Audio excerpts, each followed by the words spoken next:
காலை ஒளி. எழுதியவர் திருமதி டோரா எட்வின். உன் உள்ளத்தில் எத்தனை வேதனைகள் மறைந்து கிடக்கின்றன, எத்தனை கண்ணீர், பெருமூச்சுகள், எத்தனை கலக்கங்கள், அனைத்தும் என் கண்களுக்கு மறைவானவை அல்லவே. பிள்ளைகளே, நான் உன்னை காண்கிற தேவன்.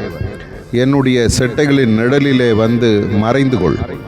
அங்கு அமைதியும் சமாதானமும் உண்டு. அங்கு மன்னிப்பும் ஆறுதலும் சகாயமும் பாதுகாப்பும் உண்டு. அங்கு பாலைவன நீரோடைகள் உண்டு. திறக்கப்பட்ட வாசல்களும் மதுரமான நீரூற்றுகளும் உண்டு. வசனத்தின் வெளிச்சமும் வழிநடத்துதலும் உண்டு. என் அன்பும் என் சிநேகமும் உண்டு. நீ என்னுடையவள். ஏன் அழுகிறாய்? உன் உள்ளத்தை திற. அன்னாளைப் போல் உன் இருதயத்தை ஊற்றிவிடு. எலியாவைப் போல் கருத்தாய் ஜெபி.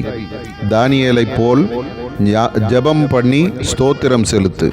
பவுலும் சீலாவும் போல ஜெபம் பண்ணி துதித்து பாடு. ஆயக்காரன் போல தூரத்திலே நின்று பாவியாகி என்மேல் கிருபையாயிரும் என்று வேண்டிக்கொள். தாவீதைப் போல் நீர் என்னை ஈசோப்பினால் சுத்திகரியும், என்னை கழுவியருளும் என்று ஜெபி. நான் பாத்திரன் அல்ல என்று உன்னை தாழ்த்து. என் கண்களை திறந்தருளும் என்று முழு இருதயத்தோடு கெஞ்சு. நான் உன் அருகிலேயே இருக்கிறேன். உனக்கு என் உதவி நிச்சயம் உண்டு. ஆதார வசனம், உங்களில் ஒருவன் துன்பப்பட்டால் ஜெபம் பண்ண கடவன். யாக்கோபு 5:13.